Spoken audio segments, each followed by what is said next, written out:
જો તમને આ રેસીપી પસંદ આવી તો લાઈક કરજો, શેર કરજો અને સબસ્ક્રાઇબ કરજો. બધાને જય શ્રી કૃષ્ણ. હું સગુણાબેન આહિર સુરતથી આપ સૌનું મારા કિચનમાં સ્વાગત છે. આજે હું શેર કરીશ લીલવાની કચોરી, જે લીલી તુવેરની કચોરી કહીએ તે. તો ચાલો બનાવવાની શરૂઆત કરીએ. શરૂઆત કરતા પહેલા તમે જો હજુ સુધી મારી ચેનલને સબસ્ક્રાઇબ ન કરી હોય તો પ્લીઝ સબસ્ક્રાઇબ કરી નાખજો, જેથી કરીને આવનારી દરેક રેસીપી તમને સૌથી પહેલા જોવા મળે. તો ચાલો શરૂ કરીએ. આપણે લીલવાની કચોરી બનાવવાની છે, તો તેના માટે મેં અહીં લીલી તુવેરના દાણા લીધેલા છે 400 ગ્રામ અને મેંદાનો લોટ લીધેલો છે. કચોરીના મસાલામાં મેં અહીં 1 ચમચી તલ લીધેલા છે, તીખા મરચાંની કટકી કરીને રાખેલી છે, લસણ મરચાં અને આદુની પેસ્ટ બનાવેલી છે, લીલા ધાણા જોશે, 2 ચમચી જેટલી સૂકી દ્રાક્ષ લીધેલી છે અને કાજુના ટુકડા કરી લીધેલા છે અને લીલું લસણ જોશે. બાકીના મસાલા ઉપરથી નાખીશું. સૌપ્રથમ તો પહેલાં જે લીલા દાણા લીધેલા છે તુવેરના, તેને અધકચરા પીસવાના છે. દાણા પીસવા માટે મેં અહીં મિક્સર જાર લીધેલી છે, તેમાં દાણાને અધકચરા પીસશો. વધારે ઝીણી પેસ્ટ નથી બનાવવાની. આપણે તુવેરના દાણાને અધકચરા પીસવાના છે.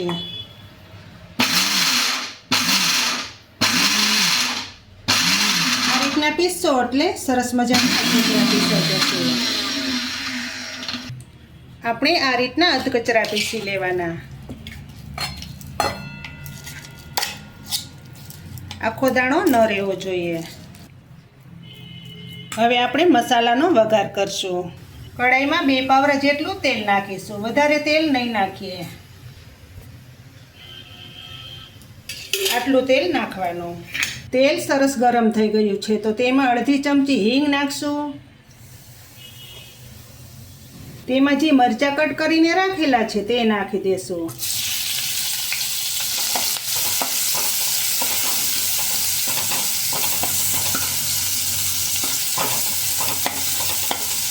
આ કચોરીમાં તીખા મરચાંનો ઉપયોગ કરવાનો. લીલું લસણ નાખી દેશું. લીલા લસણથી કચોરીમાં ટેસ્ટ ખૂબ જ સારો આવે છે.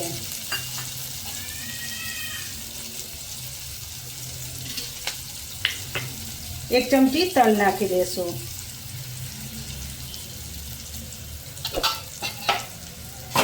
તલને સરસ ફૂટવા દેશું.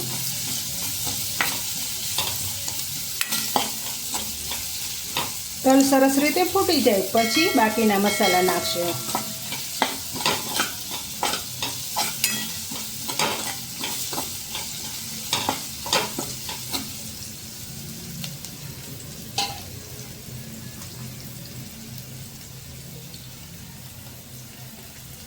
મસાલામાં કાજુ નાખી દેશું. કિસમિસ નાખી દેશું.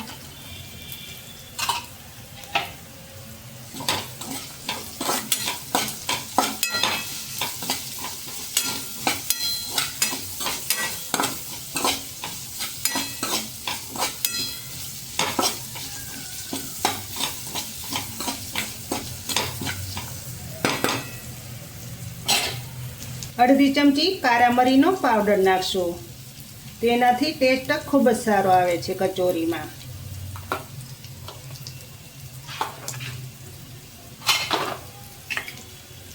લસણ મરચાં અને આદુની પેસ્ટ નાખી દેશું.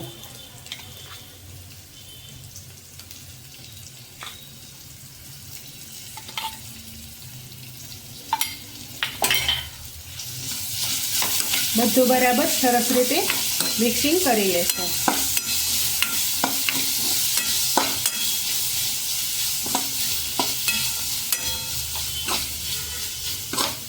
આપણે આ મસાલામાં લાલ ચટણીનો ઉપયોગ નથી કરવાનો. થોડાક લીલા ધાણા નાખી દેશું.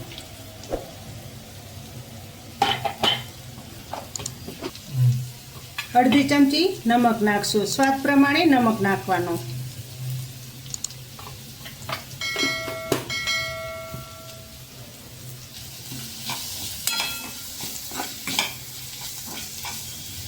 1 ચમચી ખાંડ નાખશું. આ કચોરી ખાટી મીઠી અને ચટપટી હોય છે.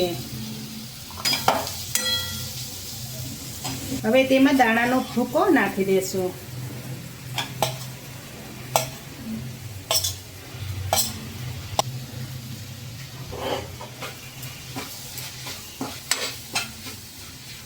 આ બધા મસાલાને સરસ રીતે પાકવા દેશો, જેથી કરીને તુવેરમાંથી કાચો સ્વાદ ઓછો આવે.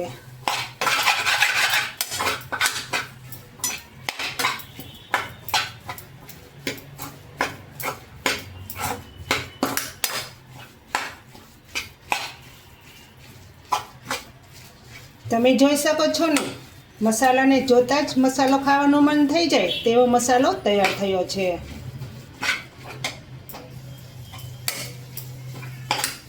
ચમચા વડે સતત હલાવી રાખવાનું, જેથી કરીને તળિયે બેસી ન જાય.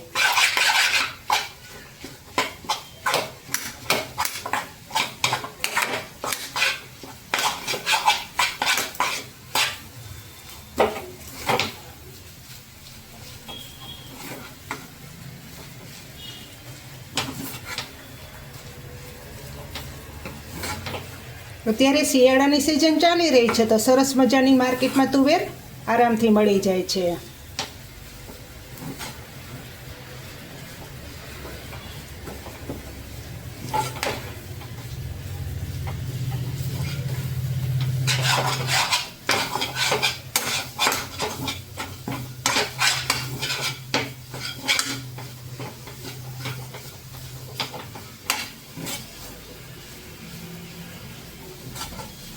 તમે જોઈ શકો છો કે મસાલાને શેકાતા મસાલાનો કલર ચેન્જ થવા આવ્યો છે. હવે ગેસ બંધ કરી દેશો અને મસાલો નીચે ઉતારી લેશો. મસાલો ઠંડો થાય ત્યાં સુધીમાં આપણે કચોરીનો લોટ બાંધી લેશું. હવે જે લોટ લીધેલો છે મેદાનો, તેને પહેલાં ચારી લેશું. હંમેશા લોટને ચારીને વાપરવાનો.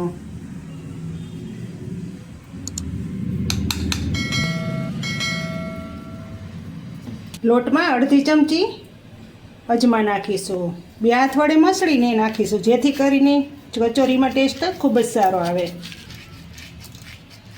1 ચમચીનું ચોથા ભાગનું નમક નાખશું. 3 ચમચી જેટલું તેલ નાખીશું. બધું બરાબર મિક્સિંગ કરી લેશું.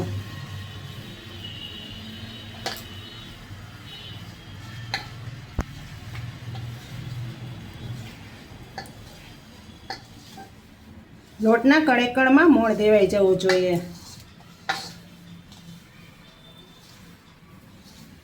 હવે થોડું થોડું પાણી નાખતા જઈશું ને સરસ મજાનો લોટ બાંધી લેશું. બધું પાણી એકસાથે નહીં નાખી દઈએ, નહીંતર પછી લોટ નરમ થઈ જાય.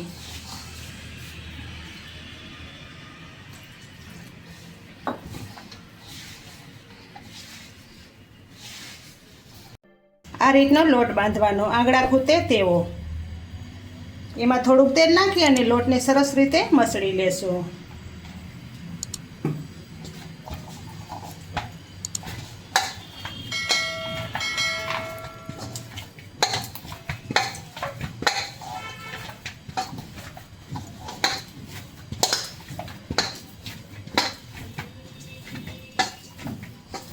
લોટ સરસ રીતે મસળાઈ ગયો છે, તો લોટને 5 મિનિટ સુધી રેસ્ટ આપીશું. ત્યાં સુધીમાં આપણે મસાલાની ગોળી બનાવી લેશું.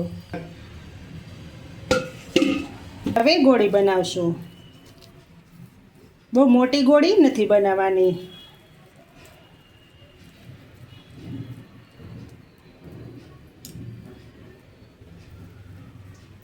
આવડી સાઈઝની ગોળી બનાવવાની.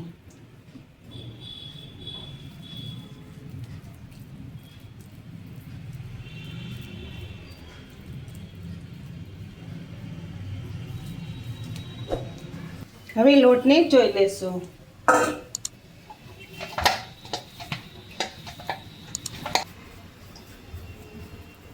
હવે નાના નાના લોટમાંથી લોવા બનાવી લેશું ને સરસ મજાની પૂરી તૈયાર કરશું.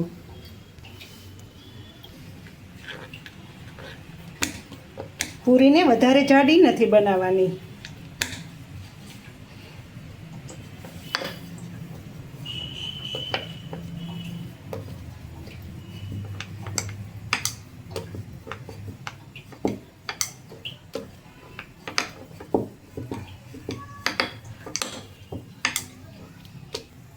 આ રીતની જાડી પૂરી રાખવાની, વધારે પતલી પણ નહીં ને વધારે જાડી પણ નહીં.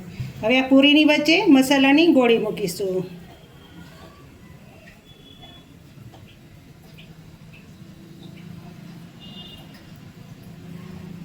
આ રીતનો ફરતી સાઈડ પરથી લોટ ભેગો કરી લેશું.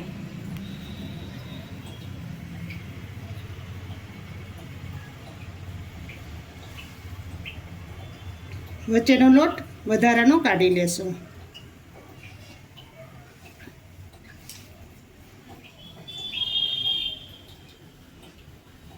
આ રીતની બધી ગોળી બનાવી લેશું.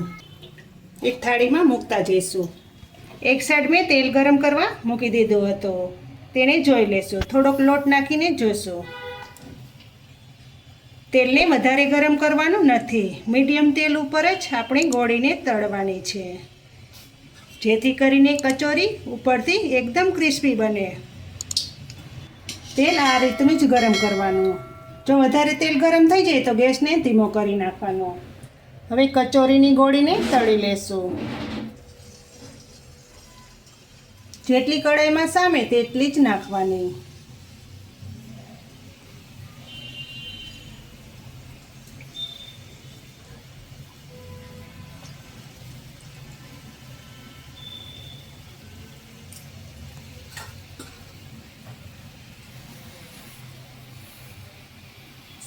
જ્યાં સુધી ગોળી એની રીતે ઉપર ન આવે ત્યાં સુધી ગોળીને નહીં ફેરવીએ.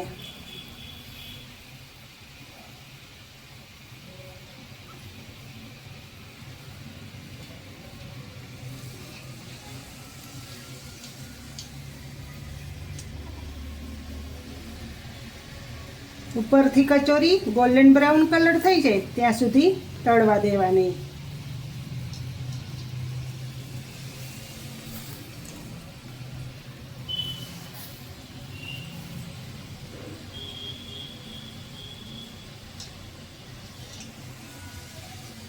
તમે જો મારી ચેનલમાં નવા હોય ને તમને જો મારી રેસીપીઓ સારી લાગતી હોય તો મારી ચેનલને લાઇક, શેર અને સબસ્ક્રાઈબ ચોક્કસથી કરી દેજો, જેથી કરીને આવનારી દરેક રેસીપી તમને સૌથી પહેલાં જોવા મળે. તમે જોઈ શકો છો કે કચોરીનો કલર બદલાવા લાગ્યો છે. તમે જોઈ શકો છો કે કચોરીનો કલર એકદમ ગોલ્ડન બ્રાઉન કલર થઈ ગયો છે. આ રીતની થવા દેવાની. તમે જોઈ શકો છો કે કચોરીમાં બિલકુલ તેલ નથી રહ્યું. કેટલી સરસ કચોરી બની ગઈ છે. બધી કચોરી આ રીતની તળી લેશું. આ લીલવાની કચોરી તમે ખજૂરની ચટણી સાથે અથવા તો ટમેટાના સોસ સાથે ખાઈ શકો છો. ખૂબ જ ખાવાની મજા આવે છે. આપણે એક કચોરી ભાંગીને પણ જોઈ લેશું. જોઈ શકો છો ને કેટલી સરસ કચોરી તૈયાર થઈ છે. તો તૈયાર થઈ ગઈ છે સ્વાદથી ભરપૂર લીલવાની કચોરી. તમને જો આ લીલવાની કચોરીની રેસીપી સારી લાગે તો મારી ચેનલને લાઈક કરજો, શેર કરજો ને ભૂલ્યા વગર સબસ્ક્રાઈબ કરજો. કમેન્ટ કરીને કહેજો કે તમને આ લીલવાની કચોરીની રેસીપી કેવી લાગી અને તમે ચોક્કસથી આ રીતે બનાવજો. ખૂબ જ ખાવાની મજા આવશે. ફરી મળીશું એક નવી રેસીપી સાથે. ત્યાં સુધી જય શ્રી કૃષ્ણ, જય માતાજી.